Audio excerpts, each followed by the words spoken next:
This week on Insight, we've got a very interesting discussion. We all own cars, we sell cars, we buy cars, not all of them new. Faan van der Walt has created quite an incredible business. There's no denying what you do. We buy cars makes it pretty self-explanatory, Faan. Yes, that's our name. We called Webuycars, and it's mainly web-driven. We have a website called Webuycars.co.za, and it's a small business that started years ago. No, I want to change. I want to stop you on small business. I've just been through your office. Small business it isn't, but let's find out where it did start. Is this, were you, like most South African guys, interested in cars growing up? Petrol head through and through, and you thought, hey, let's sell a car too? Yes, it started when I was at school, wanting to own a motorbike, not having enough money, saving a bit of money, and then buying an old rundown motorcycle, fixing it up a bit, and selling it for more money. And that's when I realized this is not only nice to own a motorbike, but I can also run it as a business, and that's how it grew over the years organically. Learned a lot of things along the way, I didn't start the business initially. Studied teaching for a while, and worked in the UK as well. So and then my brother Dirk joined me. He's a fascinating person. We're so different, but together we make a really good team. He's the philosopher and the visionary in the business, and I'm the hard worker who makes things happen, and it's served us well over the years. Faan, what's interesting, we've obviously been through your office. I've looked at that setup and I really understand now how it works, but it's quite incredible because selling of cars, people were kind of very scared to do the private deals because of bad deals that potentially get in the market. So the dealer became where everyone goes. Now, even more so, you'd think people are less likely to trust what they find online. But talk me through your model, because you've really got an incredible setup that a guy feels this is a reputable business, I'm looked after. If I want to now sell a car, what do I do? Well, it's really simple. We try and make it as easy as possible for the customer, the motorist out there. Every single motorist will sooner or later have to sell their vehicle, and then you've got limited choices. You can either trade it in at a dealership, but what you're driving might not be what they're after, so you'd be offered a really low price because they just want to get rid of that vehicle. And that's where we come in. We are well connected in the trade.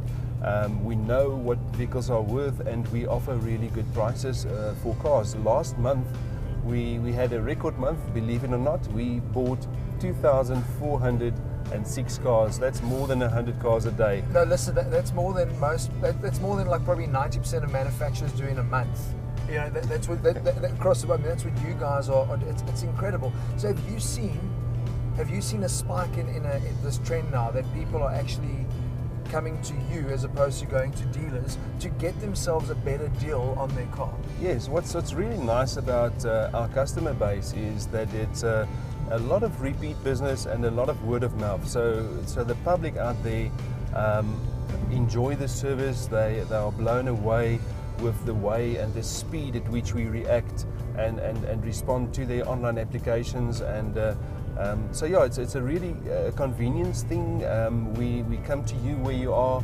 We evaluate your vehicle in the comfort of your workspace or home, and the whole deal can be done within half an hour, let's say, and that's a real convenience factor which lets you have money in hand to do what you want to do. There's no strings attached. But if you are on average buying 100 cars a day, what's your turnover? Because I'm then assuming you sell them too. That's the other arm of the business. Yeah, it's selling is easy. It's the buying that's difficult, and we're very dependent on a big chunk of the motor trade as such. I would say 60% of the vehicles we buy, we are really well connected in the motor industry, and because we work on a very low profit margin, we can supply those vehicles into challenge. Still margin for them. Yes, absolutely. Okay. And we also sell to the public. We have a large selling arm with the likes of Westbank and MFC and Standard Bank and ABSA, etc. We offer finance to clients, so we sell on retail finance deals around 350 cars a month already. So yeah, there's bargains to be had for everyone. But Faan, I'm assuming there's a headache that comes with selling cars to me, let's say as a private guy. I walk onto your floor, I see what I like, because it's a wholesale environment. I'm obviously getting more bang for my buck potentially as well. But how do you deal with people with comebacks and that type of stuff? Because that's what's happened. Consumer Protection Act is the buzzword. How do you broker those deals? Yes, look, everyone wants a bargain, so we offer the client two options. So if you're a novice and you're unsure about what you're buying, we'll assist you. We can offer you a roadworthy warranty and all sorts of value-added products that makes the purchase safer for you. That includes finance if you need finance on the vehicle, and when a sale is done in that way, then you do have protection.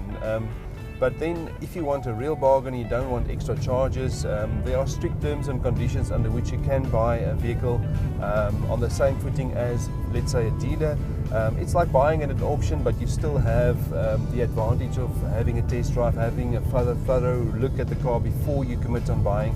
But then yes, then you do run the risk, and when buying that vehicle, that if something goes wrong, you do not have the protection. So you've got to be a bit of a petrol head if you buy in that way.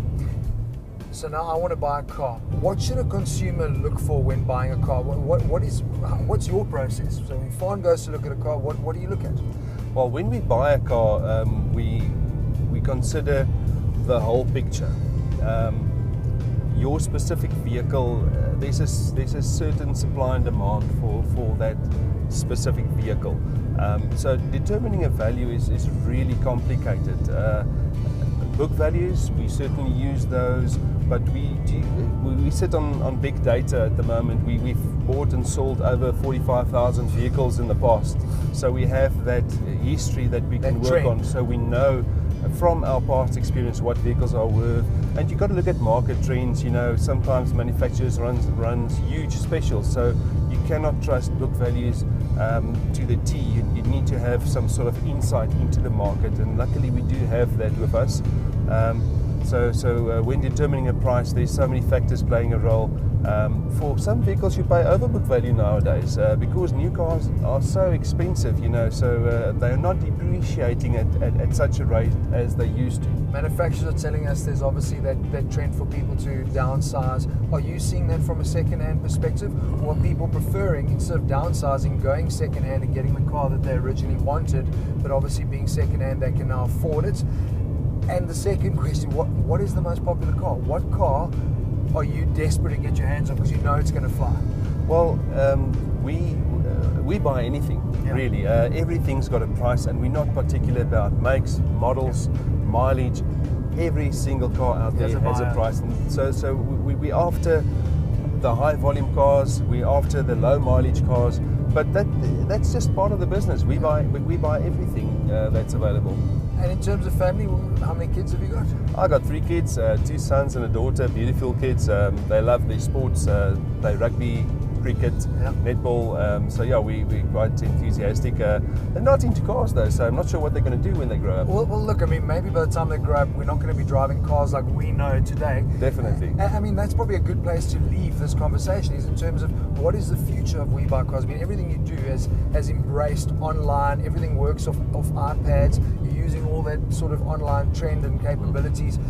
What's next for Webuycars? Where's your next big movement? Yeah, so right now, when you as a consumer want to sell your car to Webuycars, you have pretty much one of 2 choices. We can either come to your workplace or meet you at your home, or if you really want to, you can drive out to one of our locations, like the one we're at now here in Pretoria East, or we have a branch in Durban or in Cape Town.